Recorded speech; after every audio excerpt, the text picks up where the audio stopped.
الحمد لله حمدا كثيرا طيبا مباركا عليه مباركا فيه كما يحب ربنا ويرضاه جل جلاله عم نواله صلى الله تعالى عليه وعلى آله وأصحابه وبارك وسلم تسليما كثيرا كثيرا. أما بعد فأعوذ بالله من الشيطان الرجيم. ما آتاكم الرسول فخذوه وما نهاكم عنه فانتهوا واتقوا الله إن الله شديد العقاب. صدق اللہ العظیم. حضرات سامعین کرام، جیسا کہ میں نے پچھلے جمعے عرض کیا تھا کہ ایک صحابی رسول حضرت جابر بن سلیم رضی اللہ تعالی عنہ نے اپنے اسلام میں داخل ہونے کا واقعہ بیان فرمایا، اور اس موقع پر انہوں نے اللہ کے رسول صلی اللہ علیہ وسلم سے نصیحت کی فرمائش کی. تو ان کی فرمائش پر اللہ کے رسول صلی اللہ علیہ وسلم نے ان کو چند نصیحتیں ارشاد فرمائیں. یہ نصیحتیں انتہائی قیمتی اور مبارک ہیں، اور دونوں جہان کی سعادتیں اور دونوں جہان کی کامیابیاں ان مبارک نصائح کے اندر مضمر ہیں. لہذا ہمیں ان نصیحتوں کو سمجھنا چاہیے اور ان پر عمل کرنے کی پوری کوشش کرنی چاہیے. سب سے پہلی بات، اللہ کے رسول صلی اللہ علیہ وسلم نے جابر بن سلیم رضی اللہ تعالی عنہ سے یہ فرمائی تھی کہ کسی کو گالی مت دینا، ہرگز کسی کو برا بھلا مت کہنا. یعنی جب بھی کسی کا ذکر ہو تمہاری زبان پر تو ذکر خیر ہونا چاہیے، ذکر شر نہیں ہونا چاہیے. لہذا اس کے اندر غیبت بھی آ گئی. ہم لوگ جو اپنی مجلسوں میں دوسروں کی برائیاں کرتے ہیں، ان کے عیوب پر تبصرے اور کمنٹ کرتے ہیں، یہ سب اسی میں داخل ہیں.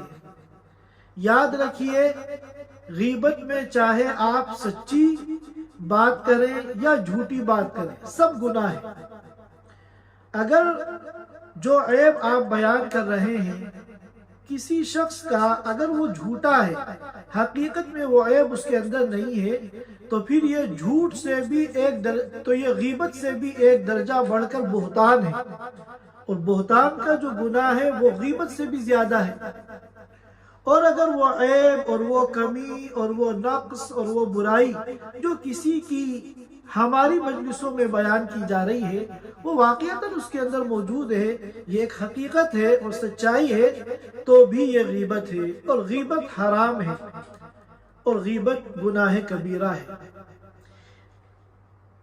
یہی وجہ ہے کہ صحابی جلیل عبداللہ ابن عمر رضی اللہ تعالی عنہ کی مجلس میں کچھ لوگوں نے حجاج بن یوسف کی برائی کی.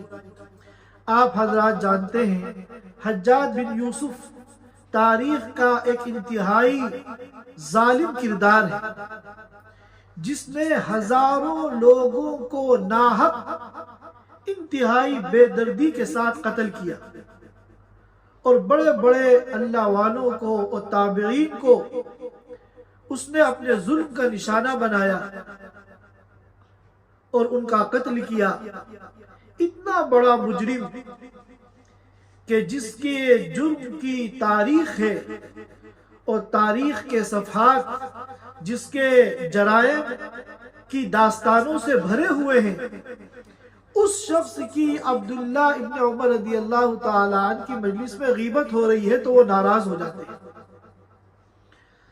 فرماتے ہیں کہ اگر حجاج بن یوسف کی گردن پہ ہزاروں ناحق خون ہے، ناحق ہزاروں لوگوں کا قتل ہے، تو اس سے یہ لازم نہیں آتا کہ اس کی غیبت تمہارے لیے جائز ہو.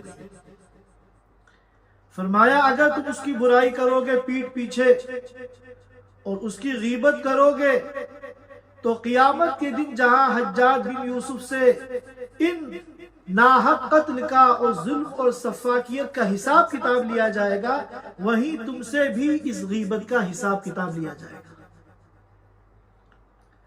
تو کسی کو برا بھلا کہنا، چاہے غیبت کی شکل میں ہو پیٹھ پیچھے، وہ بھی قابل اجتناب ہے، اس سے پرہیز کرنا چاہیے۔ ہمارے ایمان، ہمارے اعمال اور ہماری آخرت کے لیے انتہائی مضر اور نقصان دہ چیز ہے۔ اور اسی طرح کسی کے سامنے بھی کسی کو برا بھلا کہنا یہ گناہ ہے اور ناجائز ہے۔ ہم انبیاء کرام کے قصے پڑھتے ہیں قرآن میں، کیسی سخت سے سخت بات انبیاء کو کہی جاتی تھی کہ ہم جیسا کوئی شخص ہو تو اپنا آپا کھو دے اور سامنے والے کی ایسی کی تیسی کر دے۔ اب اللہ کے نبی ہیں جن کا کردار انتہائی صاف ستھرا اور اعلیٰ ہے، ان کو ان کی قوم کہتی تھی اِنَّا لَنَرَاكَ فِي سَفَاهَةٍ، تم تو ہمیں بیوقوف لگتے ہو، وَإِنَّا لَنَظُنُّكَ مِنَ الْكَاذِبِينَ، اور تم تو ہمیں جھوٹے لگتے ہو، ہمیں ایسا لگتا ہے کہ تم بڑے جھوٹے اور مکار ہو۔ بھلا بتائیے اتنی سخت باتیں آج اگر ہم سن لیں تو ہماری قوت برداشت جواب دے دیتی ہے، مگر قربان جائیے انبیاء کرام پر، وہ اس بات کو جانتے تھے کہ برائی کا جواب برائی نہیں ہے، گالی کا جواب گالی نہیں ہے، بلکہ انبیاء کرام کیا جواب دیتے تھے؟ بڑی پیار سے، محبت سے، یا قوم لیس بی سفاہہ، اے میری قوم میں بے وقوف نہیں ہوں، ولیکنی رسول من رب العالمین، میں تو رب العالمین کی طرف سے بھیجا ہوا پیغمبر ہوں، رسول ہوں، لیس بی سفاہۃ، میرے اندر کوئی بے وقوفی نہیں ہے، جو باتیں میں کہہ رہا ہوں یہ پیغمبرانہ باتیں ہیں، احمقانہ باتیں نہیں ہیں جو تم لوگ سمجھ رہے ہو۔ اور دوسری نصیحت فرمائی اللہ کے رسول صلی اللہ علیہ وسلم نے جابر بن سلیم رضی اللہ تعالی عنہ کو، وَلَا تَحْقِرَنَّ مِنَ الْمَعْرُوفِ شَيْئًا، ہرگز کسی نیکی کو حقیر نہ سمجھو، کوئی عمل صالح، کوئی نیک کام بظاہر آپ کو کتنا معمولی نظر آ رہا ہو، آپ اس کو معمولی نہ سمجھیں، نہ جانے یہی معمولی سا عمل قیامت کے دن آپ کی نجات کا ذریعہ بن جائے۔ لہذا جس نیک کام کا آپ کو جب موقع ملے آپ اس پر ضرور عمل کیجئے۔ شیطان جو ہر وقت اپنے داؤ چلاتا ہے، وہ کہتا ہے کہ تم تو بڑے گنہگار ہو، نہ جانے کتنے بڑے بڑے تم نے گناہ کیے ہیں، اور یہ معمولی سی نیکی اگر تم کر لو گے تمہارا کیا بھلا ہوگا، یہ چھوٹا سا نیک عمل ہے، اگر تم اس نیک عمل کر لو گے کون سا اس سے تمہاری زندگی میں انقلاب آ جائے گا، لہذا اس کو کرنے کی کوئی ضرورت نہیں۔ تو ایمان والا اس عمل کو شیطان کے بہکاوے میں آ کر معمولی درجے کا اور حقیر سمجھ کے چھوڑ دیتا ہے، حالانکہ یاد رکھیے معمولی سا بھی کوئی عمل کچھ بعید نہیں آخرت میں ہماری نجات کا ذریعہ بن جائے۔ امام بخاری رحمۃ اللہ علیہ نے صحیح البخاری میں ایک واقعہ نقل فرمایا ہے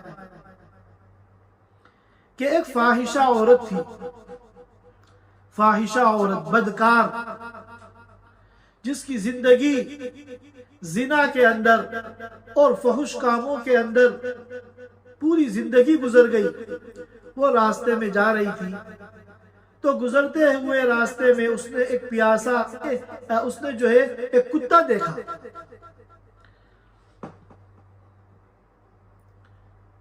تو اس نے دیکھا کہ وہ پیاسا ہے اور پیاس کی وجہ سے اس کی زبان باہر نکلی ہوئی ہے، اور وہیں قریب میں کنواں ہے مگر کنویں کا پانی نیچے ہے، جس کی وجہ سے کتا جو ہے اس پانی سے اپنی پیاس نہیں بجھا پا رہا ہے۔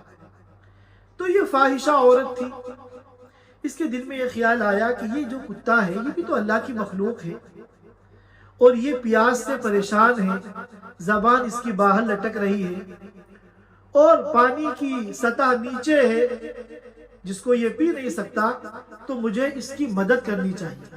چنانچہ اس نے آس پاس کوئی ڈول وغیرہ تلاش کیا، اسے نہیں ملا، تو اس نے اپنا جو چمڑے کا موزہ تھا وہ اپنے پیروں سے نکالا اور پھر اس کو اندر ڈال کے اس چمڑے کے موزے میں پانی نکالا اور اس کتے کی پیاس کو بجھا دیا اور کتے کو وہ پانی پلا دیا۔ اللہ کے رسول صلی اللہ علیہ وسلم نے فرمایا کہ اس عورت کے، اس فاحشہ عورت کے اس معمولی سے کام کی وجہ سے کسی اللہ والے کو نہیں پلایا، یہاں تک کہ انسان جو اشرف المخلوقات ہے کسی پیاسے انسان کو نہیں پلایا، ایک جانور کو، اور وہ جانور بھی کون ہے؟ کتا، اس پیاسے کتے کو پانی پلایا ہے۔ مگر اللہ تعالیٰ کو یہ عمل اس کا ایسا پسند آیا کہ اس عمل پر اللہ نے اس کی مغفرت کر دی، اس کی زندگی کے سارے گناہوں کو معاف کر دیا۔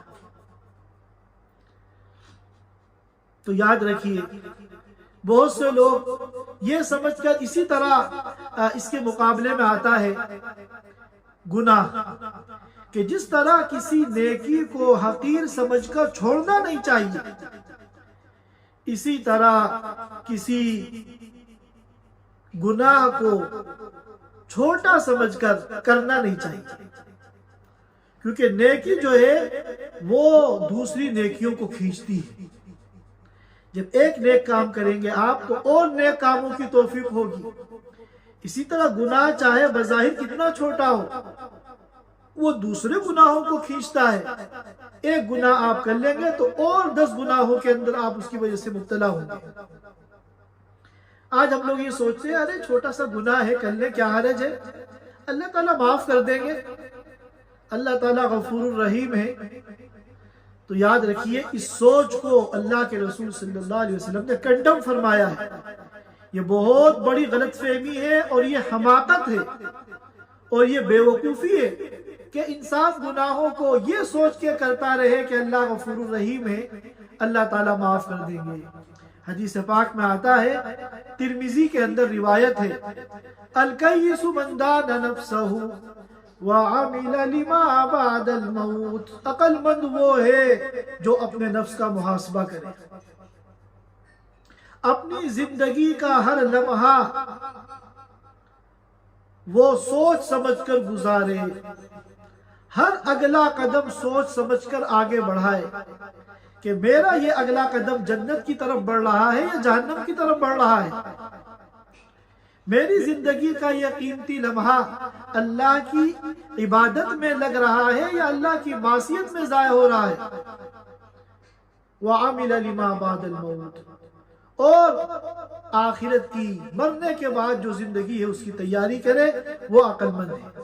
اور اس کے مقابلے میں فرمایا، وَالْعَاجِزُ مَنْ أَتْبَعَ نَفْسَهُ هَوَاهَا وَتَمَنَّى عَلَى اللَّهِ الْأَمَانِي، اور کم عقل اور عاجز وہ شخص ہے جو نفسانی خواہشات کا اتباع کرے،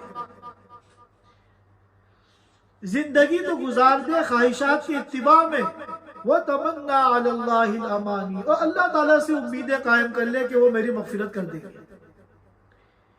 ای خیال استو محال استو جنو، یہ پاگل پن ہے کہ آپ شیطان کا راستہ اختیار کر رہے ہیں اور رحمان سے آپ نجات کی اور مغفرت کی امید کر رہے ہیں۔ لہٰذا یہ سوچ کے گناہوں کو کر لینا کہ اللہ معاف کر دیں گے، یہ انسان کی بہت بڑی حماقت اور بے وقوفی ہے۔ اسی طرح بعض لوگ یہ سمجھتے ہیں کہ یہ گناہ صغیرہ ہی تو ہے، گناہ کبیرہ تو نہیں ہے۔ تو یاد رکھیے، ہر گناہ گناہ ہے، چاہے وہ صغیرہ ہو چاہے وہ کبیرہ ہو، جس طرح گناہ کبیرہ سے بچنا ضروری ہے، اس طرح گناہ صغیرہ سے بھی بچنا ضروری ہے، کیونکہ یہی صغیرہ اگر صغیرہ سمجھ کے آپ کرتے رہیں گے تو یہی کبیرہ بن جائیں گے، اور قیامت کے دن یہ آپ کا بیڑا غرق کر دیں گے۔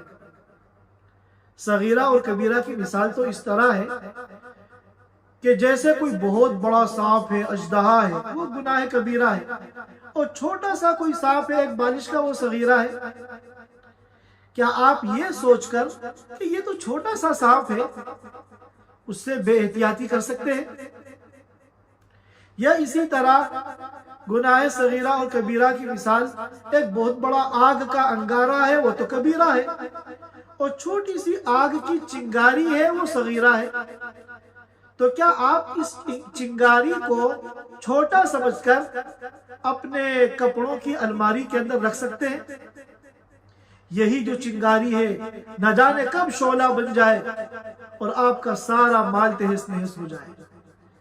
لہذا صغائر کو یہ سمجھ کے کہ یہ تو صغیرہ ہے، اگر کوئی انسان کرتا ہے تو اس سے زیادہ کم عقل اور بیوقوف کوئی نہیں ہے۔ گناہ گناہ ہے، چاہے وہ چھوٹا ہو چاہے وہ بڑا ہو۔ جس طرح بڑا گناہ اللہ کی معصیت ہے، اللہ کی نافرمانی ہے، اللہ کی ناراضگی کا سبب ہے، اسی طرح چھوٹا گناہ بھی اللہ کی معصیت ہے، وہ بھی اللہ کی ناراضگی کا سبب ہے۔ لہذا شیطان کے بہکاوے میں نہیں آنا چاہیے، اور احتیاط کرنے کے اعتبار سے صغیرہ اور کبیرہ میں کوئی فرق نہیں کرنا چاہیے۔ ہر قسم کے گناہوں سے بچنا ضروری ہے اللہ تعالیٰ کی رضا کو حاصل کرنے کے لیے۔ اور اسی طرح جس طرح چھوٹے گناہوں سے بچنا ضروری ہے، اسی طرح جو چھوٹے اعمال ہیں بظاہر معمولی درجے کے معلوم ہوتے ہیں، جس کا میں نے ایک واقعہ بخاری کے حوالے سے بھی آپ کو سنایا، ان کو یہ سوچ کر چھوڑ دینا کہ یہ تو معمولی سا عمل ہے، میری زندگی میں تو پتہ نہیں کتنے بڑے بڑے گناہ ہیں، یہ چھوٹا سا نیک عمل میرا کیا فائدہ پہنچائے گا، یا میں تو بڑے بڑے اجر و ثواب والے کام کر سکتا ہوں، یا میں کرتا رہتا ہوں، یہ چھوٹا سا نیک عمل اگر چھوٹ گیا تو اس سے میری لائف پر اور میری آخرت کی زندگی پہ کیا فرق پڑے گا۔ تو یہ بھی شیطان کا دھوکہ ہے، یہ بھی شیطان کا مکر ہے، اس کی چال ہے آپ کو اللہ کی رحمت اور اللہ کی رضا سے دور کرنے کے لیے۔ ایک محدث بہت بڑے بزرگ تھے، ان کا واقعہ ہماری کتابوں میں لکھا ہوا ہے، جن کی خدمات حدیث تھی، حدیث کی انہوں نے بڑی خدمت کی، دین کی بڑی خدمت کی، اور خود بھی بڑے اللہ والے اور بزرگ تھے۔ ان کے انتقال کے بعد کسی نے ان کو خواب میں دیکھا تو پوچھا کہ اللہ نے آپ کے ساتھ کیا معاملہ کیا؟ تو انہوں نے فرمایا کہ اللہ نے میرے ساتھ بہت اچھا معاملہ کیا اور بڑا اکرام کیا اور بڑی نوازشات اللہ تعالیٰ نے میرے اوپر فرمائی، لیکن ایک بات قابل تعجب ہے، میری ساری جو خدمات حدیث ہیں اور میرے جو مواعظ ہیں اور میرے جو زندگی بھر کے اصلاحی کام ہیں، ان کا اللہ نے کوئی ذکر نہیں کیا۔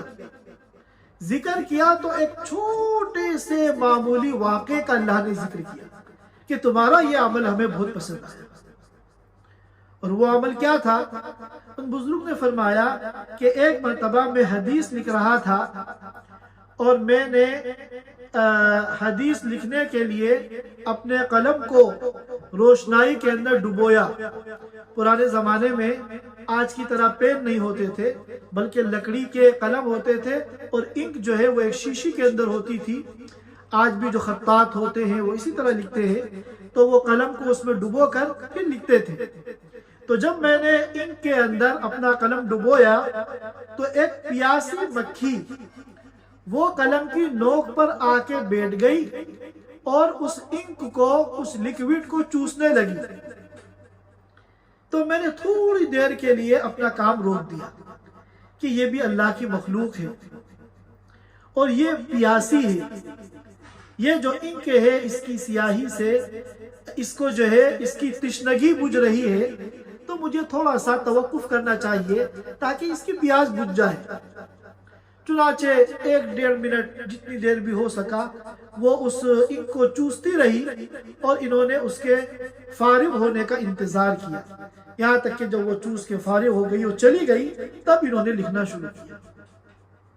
تو اللہ تعالیٰ نے ان سے فرمایا کہ تمہارا یہ عمل ہمیں بہت پسند آیا، لہٰذا خلاصہ یہ ہے کہ نیکی جو ہے کوئی بھی حقیر نہیں ہے، نیک کام کوئی بھی چھوٹا نہیں ہے۔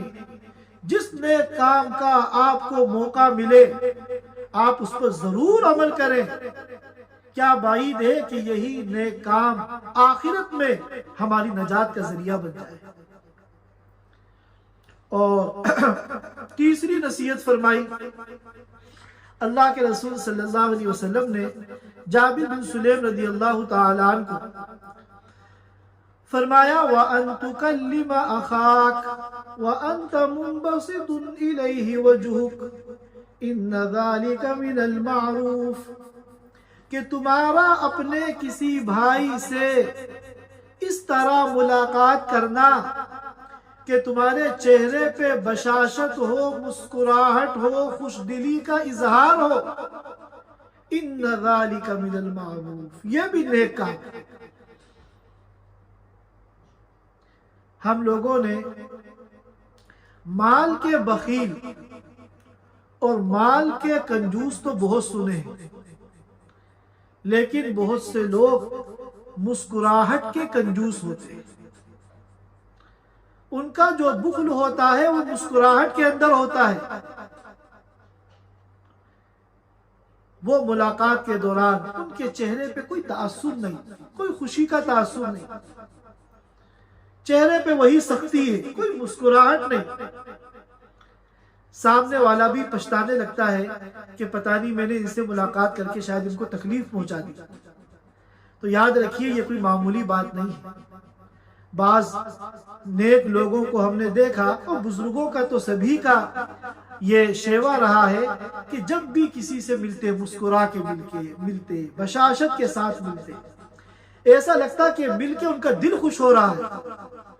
آپ جب اپنے چہرے کی بشاشت کے ذریعے اپنے دل کی خوشی کا اظہار نہیں کریں گے تو سامنے والے کو آپ سے مل کر کیسے خوشی ہوگی؟ لہٰذا یہ معمولی بات نہیں ہے۔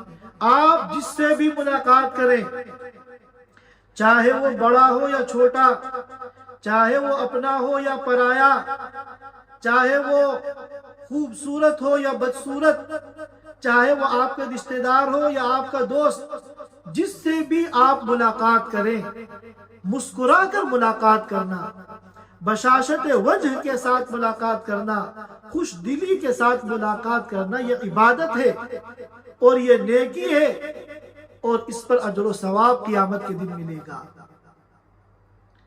لہذا مسکراہٹ میں کنجوسی یہ کوئی اچھی بات نہیں ہے۔ حضرت جریر بن عبداللہ رضی اللہ تعالی عنہ جلیل القدر صحابی ہیں اور بڑے خوبصورت تھے، یہی وجہ ہے ان کو کہا جاتا تھا یوسف هذه الامہ، اس امت کے یوسف تھے، کہ جس طرح یوسف علیہ السلام بڑے حسین و جمیل تھے اور خوبصورت تھے تو ان کو ان کے ساتھ تشبیہ دے کے کہا جاتا تھا یوسف هذه الامہ جریر بن عبداللہ رضی اللہ تعالی عنہ۔ فرماتے ہیں کہ میں جب بھی اللہ کے رسول صلی اللہ علیہ وسلم سے ملاقات کرتا تھا تو آپ کے چہرے پہ مسکراہٹ ہوتی تھی، آپ خوش دلی کے ساتھ ملاقات کرتے تھے۔ کبھی ایسا نہیں ہوا کہ میرا آپ کے سامنے آپ کے ساتھ ملاقات ہوئی ہو میری آپ سے اور آپ کے چہرے پہ کوئی تأثر نہ ہو، خوشی کا اظہار نہ ہو۔ تو یاد رکھیے کہ ہم سب لوگوں کو اپنا محاسبہ کرنا چاہیے اور اس بات کی ہمیں پریکٹس کرنی چاہیے، مشق کرنی چاہیے، عادت ڈالنی چاہیے کہ کسی بھی پرسنالٹی سے ہماری جب ملاقات ہو، چاہے وہ کسی بھی درجے کا انسان ہو، ہم اللہ کے رسول صلی اللہ علیہ وسلم کی سنت کے اتباع میں ہم خوش دلی کے ساتھ، مسکراہٹ کے ساتھ اور چہرے کی بشاشت کے ساتھ ملاقات کریں۔ یہ جو چہرے بنے ہوئے ہوتے ہیں اور یہ جو چہرے تنے ہوئے ہوتے ہیں، اور جو بعض لوگ ملاقات کے دوران ان کے چہرے سے کسی خوشی کا اظہار نہیں ہوتا ہے، یہ در حقیقت تکبر کی ایک قسم ہے۔ اس کی وجہ بھی تکبر ہے۔ آپ جتنے متواضع ہوں گے اتنی ہی مسکراہٹ کے ساتھ آپ لوگوں سے ملیں گے، اور جتنا آپ کے دل کے اندر تکبر بڑھا ہوا ہوگا، اپنی بڑائی بھری ہوئی ہوگی اور آپ کے دل میں دوسروں کی تحقیر ہوگی، آپ کے چہرے پہ اسی طرح 12 بجتے رہیں گے۔ اللہ تعالی ہم سب کو ایک ایک سنت پر عمل کرنے کی اور اس کو جو ہے اپنی عادت اور معمول بنانے کی توفیق عطا فرمائے۔ اور پھر چوتھے نمبر پہ نصیحت فرمائی، وَارْفَعْ إِزَارَكَ إِلَى نِصْفِ السَّاقِ فَإِنْ أَبَيْتَ فَإِلَى الْكَعْبَيْنِ، کہ اپنا زیر جامہ، یعنی لباس کا وہ حصہ جو ہم نیچے استعمال کرتے ہیں، ایک تو اوپر ہوتا ہے جسے ہم کرتا کہتے ہیں، شرٹ کہتے ہیں، اور ایک نیچے ہوتا ہے جسے ہم لنگی کہتے ہیں، یا ہم پاجامہ کہتے ہیں، یا شلوار کہتے ہیں، یا پینٹ کہتے ہیں، یا پتلون کہتے ہیں، جو بھی ہو جو ہم نیچے استعمال کرتے ہیں زیر جامہ۔ فرمایا کہ اس کو آدھی پنڈلی تک اٹھاؤ، گھٹنے سے لے کے ٹخنے تک کی جو یہ جگہ ہے یہ پنڈلی کہلاتی ہے، تو آدھی پنڈلی تک اس کو اوپر کرو۔ فَإِنْ أَبَيْتَ فَإِلَى الْكَعْبَيْنِ، ورنہ کم از کم ٹخنوں سے تو اوپر ہونا چاہیے، ورنہ کم از کم ٹخنوں سے اوپر ہونا چاہیے۔ اور پھر فرمایا وَإِيَّاكَ وَإِسْبَالَ الْإِزَارِ، ہرگز ٹخنوں سے نیچے اپنے ازار کو مت لٹکانا، چاہے وہ ازار لنگی ہو یا پاجامہ ہو یا شلوار ہو یا پتلون ہو یا پینٹ ہو، جو بھی زیر جامہ آپ کا لباس ہے ٹخنوں سے نیچے نہیں جانا چاہیے۔ اس کے اوپر بہت سخت وعید احادیث مبارکہ میں آئی ہے، مگر افسوس یہ ہے کہ جس حکم کو اللہ کے رسول نے اتنے اہتمام کے ساتھ بیان کیا، متعدد روایات میں بیان کیا اور احادیث میں جس پر سخت وعیدیں آئی ہیں، آج ایک بہت بڑی تعداد مسلمانوں کی ایسی ہے جو ٹخنوں سے نیچے اپنا لباس استعمال کرتی ہے۔ فرمایا فَإِنَّهَا مِنَ الْمَخْيَلَةِ، کہ یہ تکبر کی علامت ہے۔ وَإِنَّ اللَّهَ لَا يُحِبُّ الْمَخْيَلَةِ، اور اللہ تعالیٰ کو تکبر پسند نہیں ہے، کیونکہ تکبر یعنی کبریائی اور بڑائی وہ صرف اللہ کو زیب دیتی ہے، صرف اللہ کے شایان شان ہے۔ ہم سب تو غلام ہیں، کیا کسی غلام کو بھی تکبر کرنے کا حق ہے؟ ہماری گردنوں میں اللہ کی غلامی کا پٹا پڑا ہوا ہے، اور ہم سب اللہ کے سامنے اپنی عبدیت کا اور اپنی غلامی کا اقرار کرتے ہیں، اعتراف کرتے ہیں، اور اللہ کو اپنا آقا اور اپنا مالک اور اپنا خالق جانتے ہیں۔ تو کیا ہمیں زیب دیتا ہے کہ ہم تکبر کریں؟ بعض لوگ یہ کہتے ہیں کہ ہم جو ٹخنے سے نیچے لباس پہن رہے ہیں کوئی تکبر کی وجہ سے تو نہیں پہن رہے ہیں، حرمت تو تکبر کی وجہ سے ہے، ہم تکبر کی وجہ سے ایسا نہیں کر رہے۔ یہ بھی بڑی عجیب و غریب بات ہے۔ کیا ہمیں اطمینان ہے کہ ہمارے اندر تکبر نہیں؟ یہ ضمانت اور یہ گارنٹی ہمیں کہاں سے مل گئی کہ ہمارے اندر تکبر نہیں ہے؟ یاد رکھیے کہ تمام انسانوں میں سب سے زیادہ اگر کوئی مطمئن ہو سکتا ہے تکبر سے، کہ 101% جس کے بارے میں کہا جا سکتا ہے کہ اس شخص کے دل کے اندر تکبر نہیں ہے، تو وہ کون ہو سکتا ہے؟ وہ رسول اللہ صلی اللہ علیہ وسلم کی ذات مبارک ہے۔ کیا آپ نے اس وجہ سے کبھی ٹخنے کے نیچے پاجامہ یا لنگی کی؟ کہ میرے اندر تو تکبر نہیں ہے. پوری حیات مبارکہ آپ نے کبھی ٹخنے سے نیچے لباس استعمال نہیں کیا، حالانکہ آپ تکبر سے بری تھے. ہم سب لوگ، کوئی یہ دعویٰ نہیں کر سکتا کہ میرے اندر تکبر نہیں. تو جس کو 100% اطمینان ہے، جب وہ اپنا پاجامہ اور اپنا ازار ٹخنے سے نیچے نہیں کرتا، تو یہ ہمارے پاس یہ کوئی عذر نہیں ہے اور یہ کوئی جواز نہیں ہے کہ ہم اپنے منہ میاں مٹھو اپنے کو تکبر سے برات کا سرٹیفکیٹ دے کر ہم ٹخنوں سے نیچے پاجامہ استعمال کریں. ہاں یاد رکھیے کہ مسئلے کے اعتبار سے اس کی کئی شکلیں ہیں. اب اگر کسی کا پیٹ نکلا ہوا ہے، اب وہ بیچارہ ازار باندھتا ہے اوپر تاکہ ٹخنے سے اوپر رہے، لیکن وہ بلا اختیار پھسل کر نیچے چلا جاتا ہے، جس کی وجہ سے وہ ٹخنوں سے نیچے چلا جاتا ہے. یہ تو عذر ہے. اور اس کی مثال صدیق اکبر رضی اللہ تعالیٰ عنہ، ان کا پیٹ جو ہے قدر زیادہ تھا، تو غیر اختیاری طور پر ان کی جو لنگی تھی وہ پھسل کے نیچے چلی جاتی تھی، جس کی وجہ سے ٹخنوں سے نیچے چلی جاتی تھی. پھر جیسے ہی ان کو تنبہ ہوتا تھا، احساس ہوتا تھا، فوراً اوپر کرتے تھے. اور ایک صورت یہ ہے کہ ایک شخص ایسا ہے کہ وہ بالکل لاؤبالی ہے، لاپرواہ ہے، اس کو اپنے اوڑھنے پہننے کی کوئی فکر نہیں ہے. ٹوپی کہیں جا رہی ہے، گریبان کھلا ہوا ہے، اور ایسا وہ مجذوب قسم کا انسان ہے کہ اس کو اپنے لباس کی کوئی پرواہ نہیں ہے. تو ظاہر ہے کہ اس کا پاجامہ بھی اگر ٹخنے سے نیچے چلا گیا تو یہاں تکبر کا کوئی احتمال نہیں ہے، کیونکہ اس نے تو اپنا حلیہ ہی ایسا بنا رکھا ہے کہ جس میں تکبر کی کوئی صورت ہی نہیں، امکان ہی نہیں. تو اگر مسئلے کے اعتبار سے ہم تمام پہلوؤں کو جمع کریں تو ہم اس طرح کہہ سکتے ہیں کہ ٹخنے سے نیچے پاجامہ یا شلوار یا جو بھی لباس ہو، ٹخنے سے نیچے لباس کرنے والا دو حال سے خالی نہیں. یا تو ٹخنے سے نیچے وہ کر رہا ہے تکبر کی وجہ سے، تب تو یہ حرام ہے، گناہ کبیرہ ہے، اور جہنم کی سخت وعیدیں اس کے بارے میں سنائی گئی.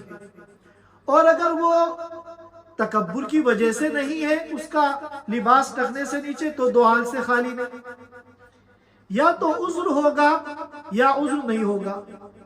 اگر عذر ہے، جیسا کہ صدیق اکبر رضی اللہ تعالیٰ عنہ کی کنڈیشن تھی، تب تو بلا کراہت جائز ہے، وہ معذور ہے.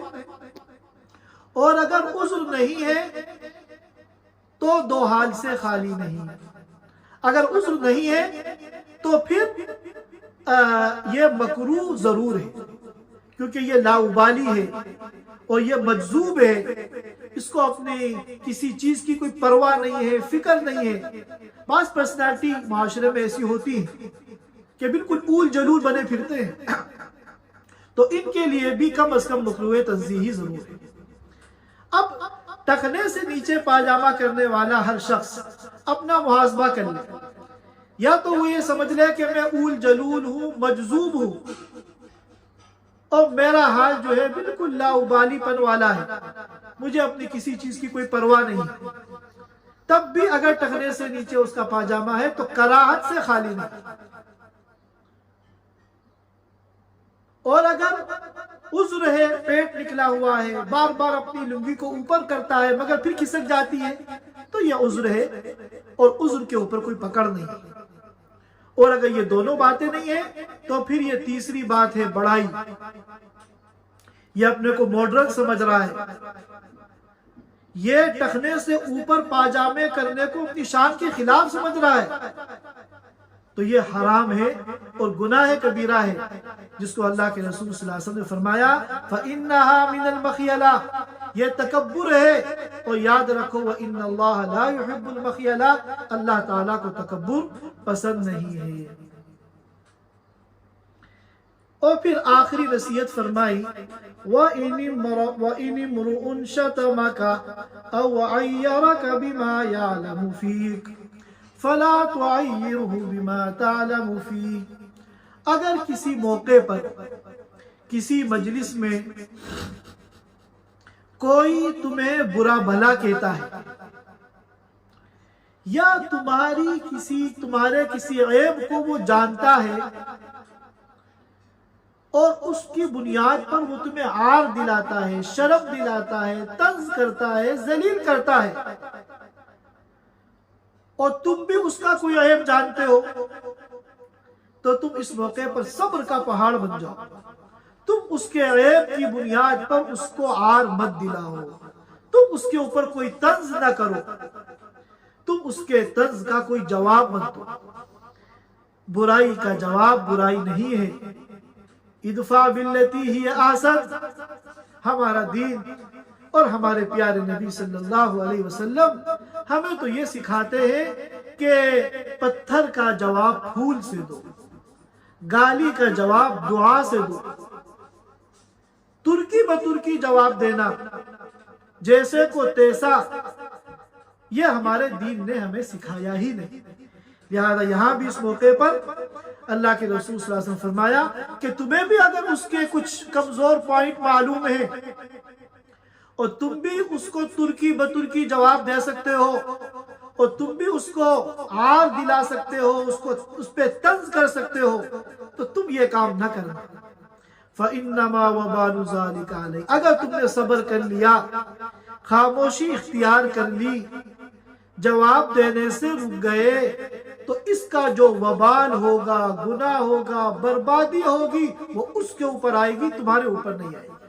تم صحیح سالم بن جاؤ گے، بلکہ تمہیں تو اس صبر پر اللہ وہ اجر دیں گے کہ انما یوفی الصابرون اجرہم بغیر حساب، کہ جس صبر کی کوئی لمٹ نہیں ہے، بے شمار اور بے حساب اللہ تعالیٰ تمہیں صبر دیں گے. یہ چند باتیں تھیں اس حدیث کے متعلق جو آپ حضرات کی خدمت میں عرض کرنی تھی.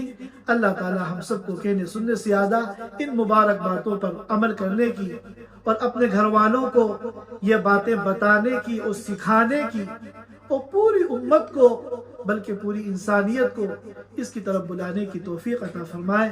وآخر دعوانا الحمدللہ رب العالمین. Thanks for watching. Don't forget to like, comment, share and subscribe to Al Wahid channel.